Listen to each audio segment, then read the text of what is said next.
اللہ تعالیٰ نے اس میں کھانے پینے میں جو حلال چیزیں ہیں نا، گوشت میں جو حلال، ان کا بھی ایک اصول ضابطہ بیان کیا. آج یورپ امریکہ لوگ جاتے ہیں غیر مسلم میں سب چھوڑ چھاڑ دیتے ہیں، جو آیا کھا لیا، بسم اللہ پڑھ کے کھا لو، سب حلال ہے. ایسا نہیں ہے بھائی، بہت بڑی ٹینشن ہے غیر مسلموں میں حلال حرام کی فکر. تب پاکستان پھر ہمیں نعمت لگتا ہے، وہاں دیکھنا پڑتا ہے ہر چیز پہ. تو اللہ نے فرمایا حرمت علیکم المیتہ، ہر طرح کا مردار، الف لام کا ترجمہ بنے گا ہر طرح کا مردار تم پر حرام. جو جانور اپنی موت مر جائے، یعنی جس کو ذبح نہ کیا جائے، وہ سب کیا ہے؟ مردار. حدیث میں اس سے دو چیزوں کو مستثنا کیا ہے، احلت لنا میتتان السمک والجراد. آپ صلی اللہ علیہ وسلم نے فرمایا دو چیزیں، دو مردار حلال ہیں ہمارے لیے، ایک مچھلی اور ایک ٹڈی. وہ نہیں جو کھیتوں کو چٹ کر جاتی ہے ٹڈی، یہ حلال ہیں دونوں مردہ ہونے کے باوجود، یعنی ذبح نہیں ہوتے. یہ امام حنیفہ نے اسی سے استدلال کیا کہ سمندر میں صرف کیا حلال ہے؟ مچھلی. ٹھیک ہے اختلافی مسئلہ ہے، لیکن اس میں امام ابو حنیفہ کا موقف بہت مضبوط ہے. آج لوگ فوراً کہہ دیتے ہیں کہ کیکڑا حرام ہے، اس کی کیا دلیل ہے؟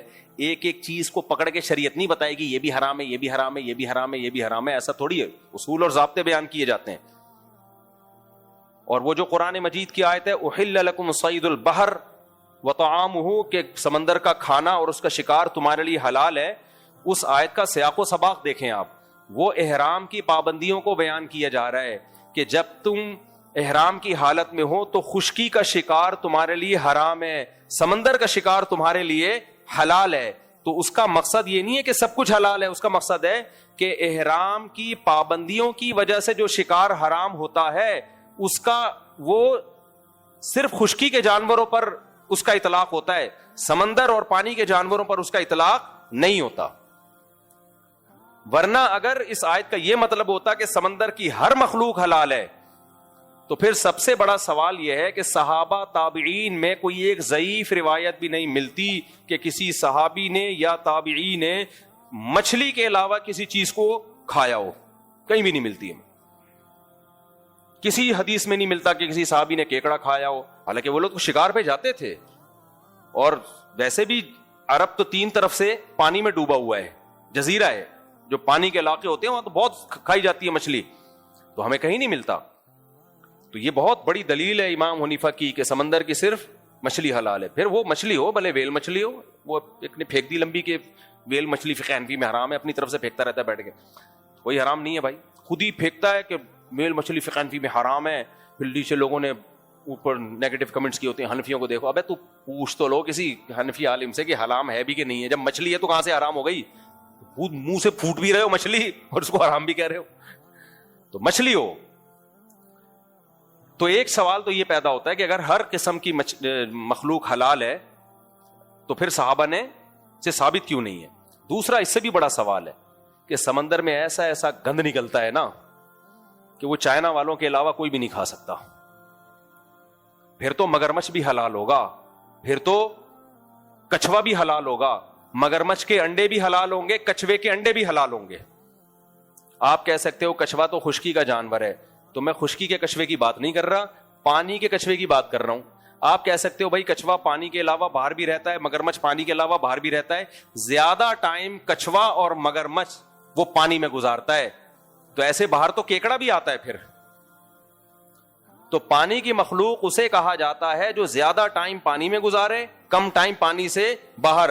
میں ابھی افریقہ تیسرا یا چوتھا چکر تھا، جنگلوں میں ہی رہا ہوں.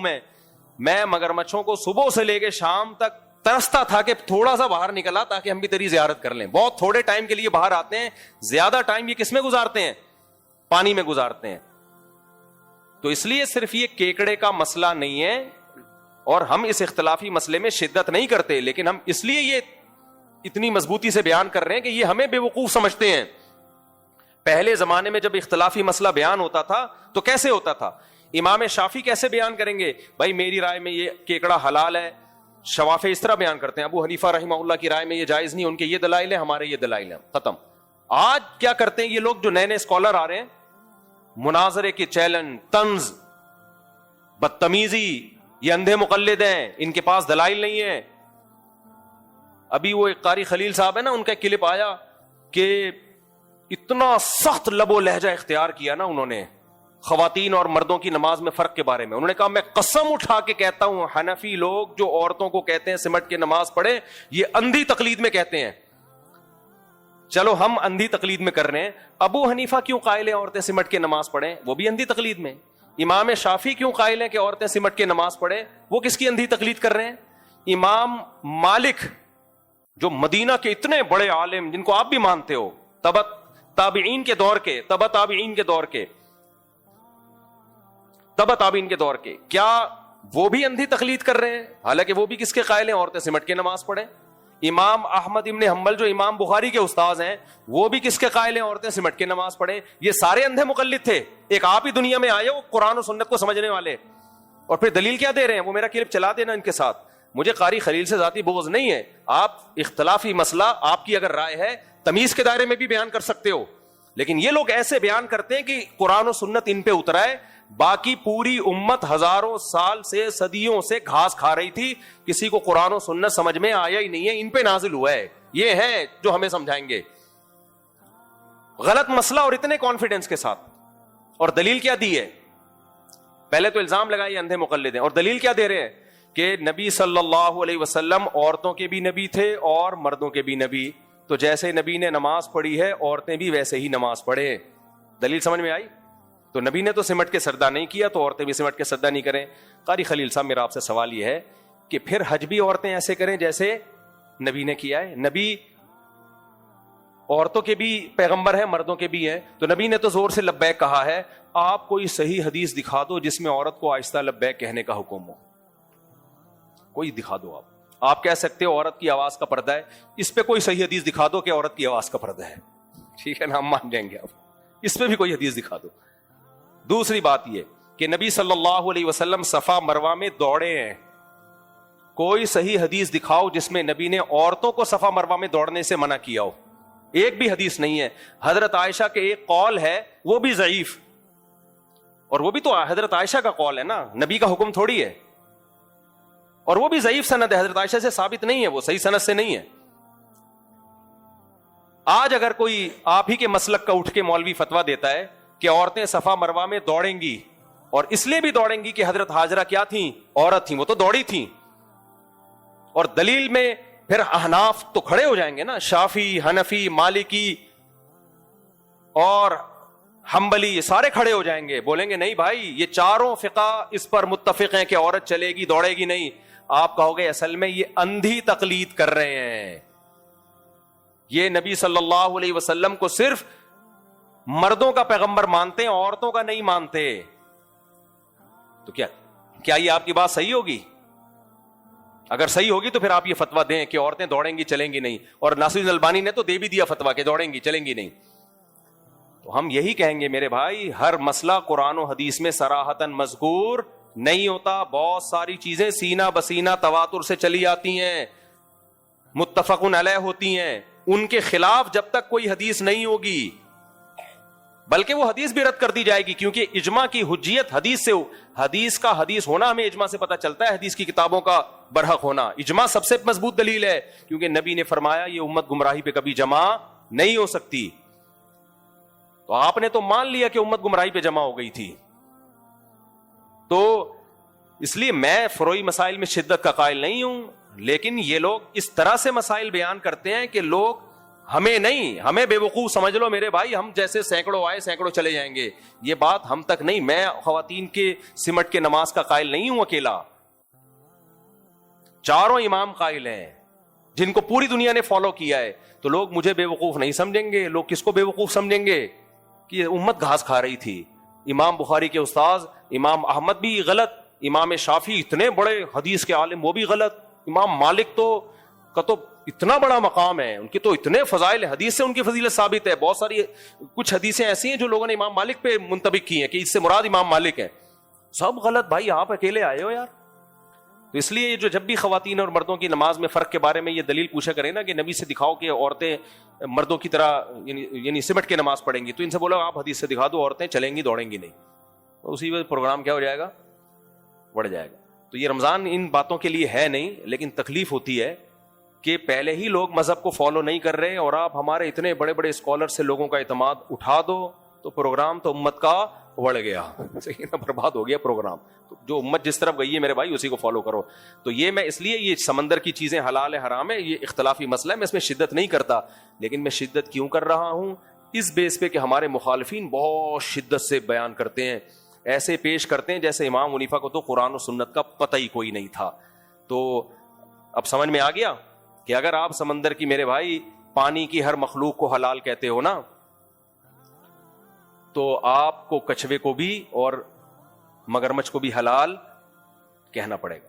تو کچھوے کے انڈے کھائیے آپ اور مگرمچھ کے انڈے بھی جائز ہونے چاہیے. ہم تو تھائی لینڈ گئے تھے, وہاں لوگ مگرمچھ کھا رہے تھے, میں تو الٹی آ رہی تھی دیکھ کے. ہم کہہ رہے تھے اللہ تیرا کتنا شکر ہے تو نے ہمیں مسلمان بنایا, ان گندگیوں سے تو نے ہمیں بچا لیا.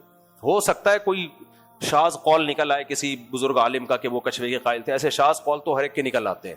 کوئی کچھوے کے جواز کا فتویٰ دیا ہو یا کسی سعودی سلفی عالم کا کوئی قول نکل آئے, ایسے تو شاذ قول نکلتے ہیں, پبلک اس کو مانتی نہیں ہے.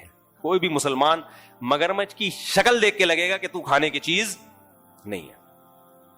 سمجھتے ہو کہ نہیں سمجھتے؟ تو اس لیے امام صاحب نے جو احتیاط والا قول لیا ہے نا کہ صرف مچھلی. اب جھینگے میں اختلاف ہے کہ مچھلی ہے یا نہیں ہے, ہماری رائے یہ کہ مچھلی نہیں ہے, حضرت مفتی تقی عثمانی صاحب کی رائے یہ کہ مچھلی ہی کی ایک قسم ہے.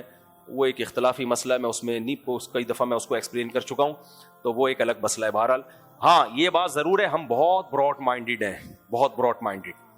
براڈ مائنڈیڈ کا مطلب یہ کہ مجتہدین کا اگر کسی مسئلے میں اختلاف ہو جائے تو ہم اس میں شدت کے قائل نہیں ہیں, صرف اس بیس پہ کہ یار ٹھیک ہے ہمارے دلائل مضبوط ہیں, لیکن دوسری طرف امام شافعی جیسے ہیں تو ہم اس قول کو کالعدم نہیں قرار دیتے.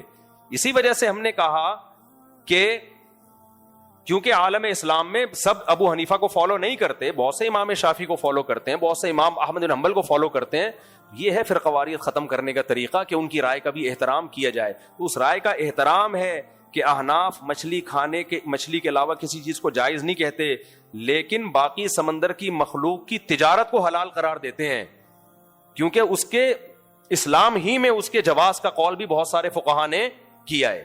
تو ان کو آپ کالعدم نہیں قرار دے سکتے, کالعدم نہیں قرار دے سکتے. تو یہ ظرف آپ کو احناف میں ہی ملے گا.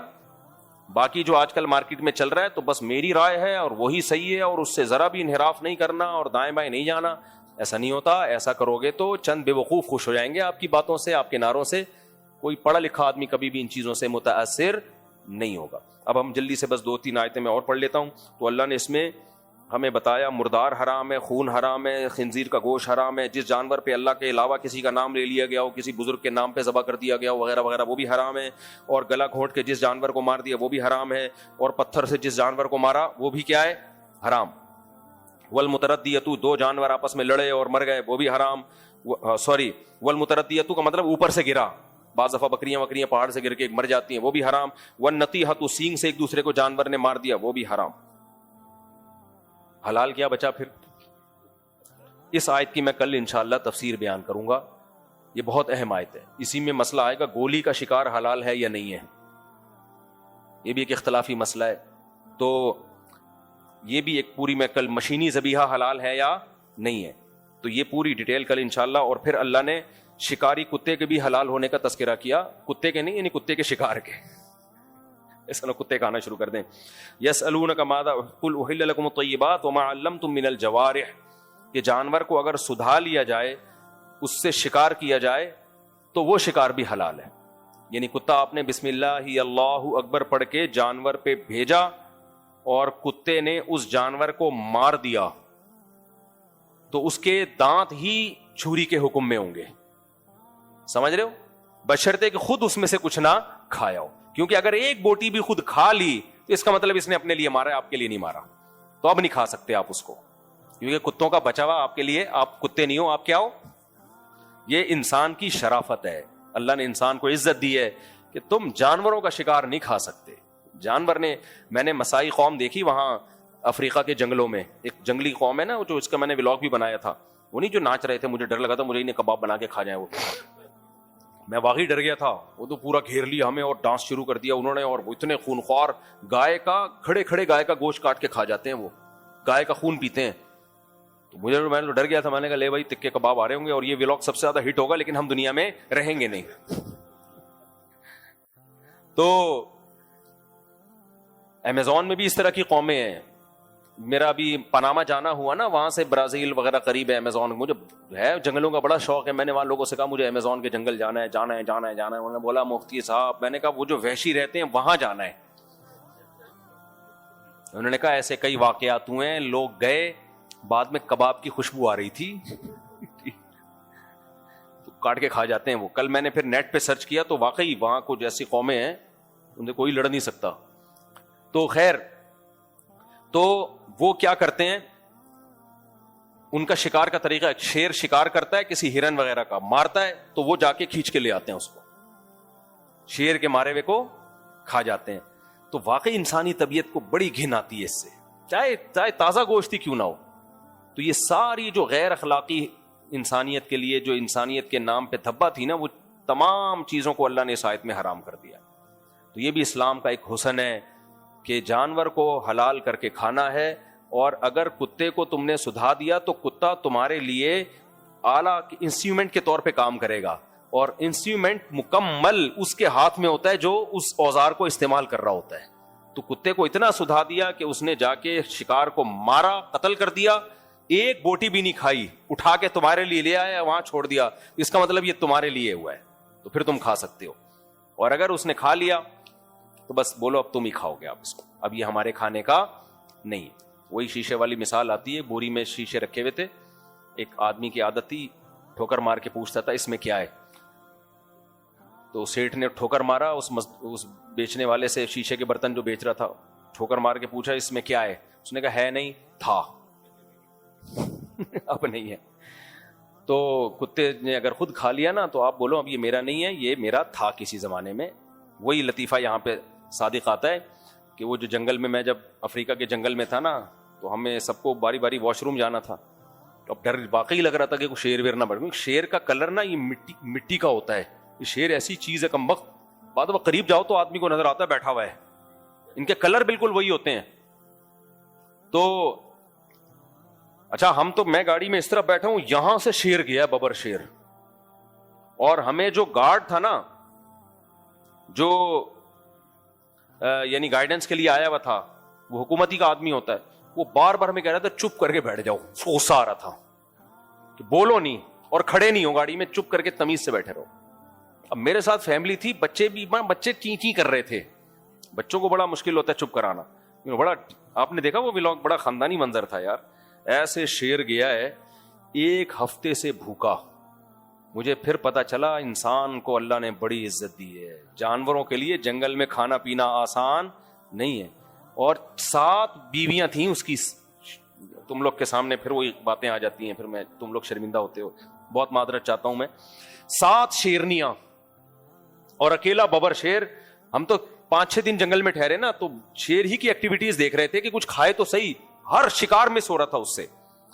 تو کیا ہوا ہے, مغرب کی نماز کے بعد پھر وہ ہمیں جو گارڈ ہے نا, جو گائیڈنس کے لیے تھا, وہ ہمیں لے گیا گاڑی میں نا, کہ ان کے پاس وہ ہوتا ہے نا وائرلیس, تو اس سے ان کو اطلاعات مل رہی ہوتی ہے کہ وہاں ابھی شیر کچھ لگ رہا ہے, کچھ اس کو نظر آیا ہے.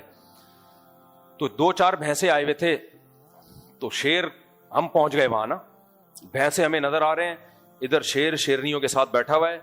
اور یہ مہم ایسی تھی کہ ہمیشہ شیرنی آگے آگے ہوتی ہے, شیر بیٹھا ہوا ہوتا ہے. ہم کئی دنوں سے یہی منظر دیکھ رہے تھے. اس دفعہ ہمیں لگا کہ شیر کہہ رہا ہے بہت ہو گئی, اب میں خود تکلف کروں گا یہ. تو اس دفعہ شیر خود اٹھائے.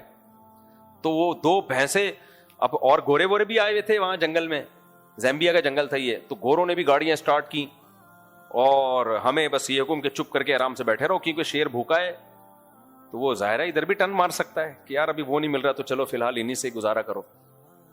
اچھا, یہ شیر کی نفسیات پتہ ہے کیا؟ وہاں لوگوں نے ہمیں بتایا کہ آپ جب گاڑی میں بیٹھے ہوتے ہیں نا, تو شیر پوری گاڑی کو ایک ذات سمجھ رہا ہوتا ہے, اس لیے وہ حملہ نہیں کرتا, الا یہ کہ آپ بہت زیادہ ہلنا جلنا شروع ہو جائیں گاڑی میں.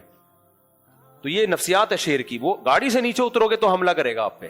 گاڑی میں اس کو پوری گاڑی سمیت ایک عجیب سی جن نظر آ رہا ہوتا ہے کہ یہ کیا ہے, اس کا ایک روب ہوتا ہے شیر کے اوپر. تو ایسے نکل کے گیا ہے, اور جو اس نے ڈائی ماری اور وہ بھینسے بھاگ گئے. ہم نے گاڑی بھگائی, بھینسوں کو تعاقب کے لیے بھاگ گئے.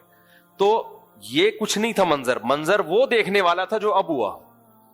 شیر بیچارہ مایوس ہو کے نا 5-6 دن سے یہی ہو رہا تھا اس کے ساتھ, ایسے منہ نیچے اور پیچھے شیرنیاں خرامہ خرامہ واپس. ہمارے دوست نے کہا بالکل ایسا لگ رہا ہے جیسے کسی کا جنازہ پڑھ کے واپس آ رہے ہوں. بالکل واقعی, کوئی بہت لمبی واک کر کے جا رہے تھے. ہم بھی تھک گئے تھے, اب ہمیں واپس بھی آنا تھا. ہم نے کہا بھائی مر جائے تو بتا دینا, ہم آ کے جنازہ دیکھ لیں گے اس کا.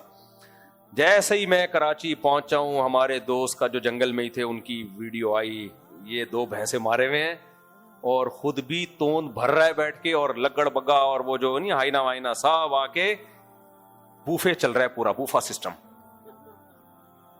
محنت شیر کی ہوتی ہے اور فائدہ تو وہ 3-4 دن میں نا ایک بوٹی بھی نہیں بچی تھی 2-3 بھینسوں کی, وہ مار دیا. تو مجھے لگا کہ بھائی اللہ کا بھی ایک نظام ہے, ان کو اتنا بھوکا رکھا لیکن اللہ نے اب ان کو بھی کھلا دیا. اللہ نے کہا چلو کھاؤ شاباش. بات پتہ نہیں کہاں سے چلی تھی, ہم کدھر کو لے گئے, یہ جنگل کہاں سے آ گیا, شیر کہاں سے. ہاں اصل تو یہ آئی تھی کہ وہ شیر کا بچا ہوا لکڑ بگا تو کھا سکتا ہے, ہائنا وغیرہ لومڑیاں بھی, انسان کو کھانے کی اجازت نہیں ہے.